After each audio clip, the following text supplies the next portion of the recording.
Halo, selamat pagi teman-teman. Apa kabar hari Minggu pagi ini? Semoga teman-teman dalam kondisi sehat walafiat. Pagi ini kita mau ulas tentang satu tema, yaitu final impian Piala Asia U23 2024. Sebagaimana kita ketahui bahwa Indonesia berhasil masuk ke 4 besar atau semifinal di Piala Asia edisi 2024 ini, bersama dengan Uzbekistan, kemudian Jepang, dan Irak, teman-teman. Namun yang jadi fokus pembicaraan kita hari ini adalah bagaimana peluang Indonesia untuk masuk ke final. Jadi kita tahu lawan kita di semifinal adalah Uzbekistan. Ini bukan tim sembarangan, karena Uzbekistan sendiri catatan sejarahnya di Piala Asia U23 itu cukup bagus. Bahkan di edisi 2022 itu berhasil masuk final dan dikalahkan 0-2 oleh Arab Saudi. Jadi dia runner up Piala Asia 2022. Dan di edisi 2024 ini Uzbekistan mengukir prestasi yang cukup gemilang di fase grup, menyapu bersih semua kemenangan tanpa kebobolan 1 gol pun. Jadi pertama lawan Malaysia disikat dengan skor 2-0. Kemudian ketika berhadapan dengan Kuwait disikat juga dengan 5-0. Dan terakhir di fase grup ketika berhadapan dengan Vietnam pun dicukur dengan skor 3-0. Jadi 10 gol tercipta tanpa balas di fase grup oleh Uzbekistan. Ini satu penampilan yang luar biasa.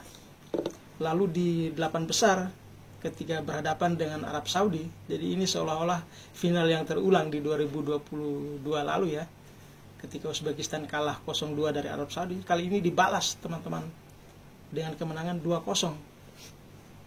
Jadi artinya apa? Artinya tim ini punya ketajaman di lini depan yang bagus, juga punya pertahanan yang bagus, karena belum pernah kebobolan, tetapi berhasil mencetak gol juga. Sudah 12 gol dicetak teman-teman kalau dari fase grup sampai ke 8 besar kemarin. Artinya tidak mudah untuk mengalahkan Uzbekistan, teman-teman. Tetapi kalau tidak mudah bukan berarti tidak mungkin, teman-teman. Jadi kita boleh berkaca di pertandingan kemarin ketika Indonesia berhadapan dengan Korea Selatan, di mana Korea Selatan pun di fase grup mencatat clean sheet, tidak pernah terkalahkan. Dan catatan clean sheet atau catatan bersih itu baru bisa dikotori ketika berhadapan dengan timnas U23 Indonesia di 8 besar kemarin. Kita tahu tim kita menghancurkan Korea dengan skor 11-10 di adu penalti. Jadi teman-teman, bukan tidak mungkin kali ini Indonesia akan bikin kejutan lagi dengan mengalahkan Uzbekistan. Karena saya yakin Sintayong adalah pelatih yang cerdas. Pasti beberapa hari ini setelah pertandingan melawan Korea Selatan kemarin, itu Sintayong dan seluruh jajaran tim kepelatihan itu sudah membahas strategi yang tepat bagaimana untuk bisa mengalahkan Uzbekistan. Karena kita tahu satu pemain inti kita, yaitu Rafael Struijk yang mencetak brace kemarin ketika berhadapan dengan Korea Selatan, itu terkena akumulasi kartu kuning, sehingga besok tidak hadir, teman-teman. Jadi saya yakin Sintayong pasti sudah tahu, karena tim ini sudah dipegang selama 4 tahun, sehingga selama 4 tahun itu Sintayong sudah kenal betul para pemain ini. Maka utak-atik strategi yang tepat seperti apa, tahu komposisi pemain seperti apa ketika satu pemain berhalangan, itu pasti Sintayong sudah tahu betul. Dan bagaimana strategi untuk menghadapi setiap lawan-lawan timnas Indonesia, Sintayong pasti sudah paham. Karena pasti ada video pertandingan juga dari Uzbekistan yang dipelajari dan dianalisa oleh tim pelatih. Karena kita tahu di tim pelatih itu ada analis juga yang mempelajari data-data atau video pertandingan tim lawan, kemudian memaparkan itu ke Sintayong dan pemain, sehingga kemudian mereka menjelaskan strategi yang tepatnya seperti apa, atau rumusan strategi yang tepat untuk menghadapi setiap lawan itu seperti apa itu pasti sudah dilakukan juga. Jadi saya yakin kita bisa menghadapi Uzbekistan, dan kita berharap semoga kali ini kita yang keluar sebagai pemenang, karena ya motivasi lebih juga diperoleh oleh tim kita. Kita bermain di GBK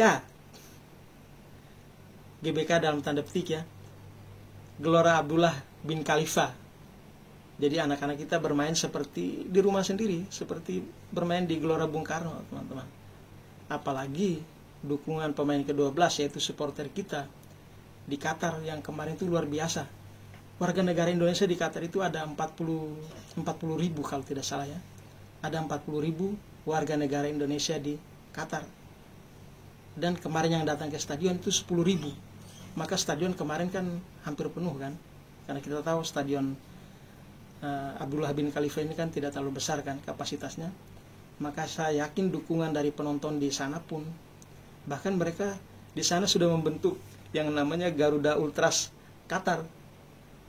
Jadi supporter fanatik kita itu sudah hadir di sana. Jadi saya yakin dukungan semangat dari Garuda yang di sana, yang di Qatar, itu juga menjadi vitamin tambahan untuk memotivasi tim kita bermain. Jadi kita berharap semoga kita yang keluar sebagai pemenang dan berhadapan dengan Jepang. Ini prediksi saya.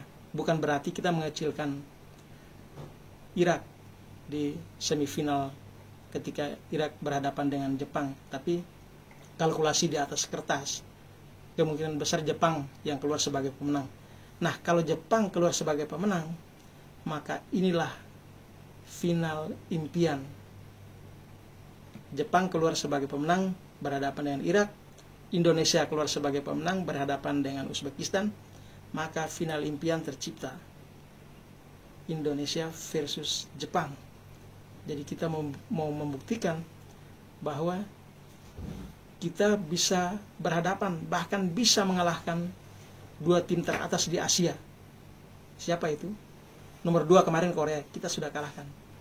Lalu nomor 1, mudah-mudahan di final impian nanti kita bisa menghadapi Jepang, dan kita bisa membuktikan bahwa kita bisa.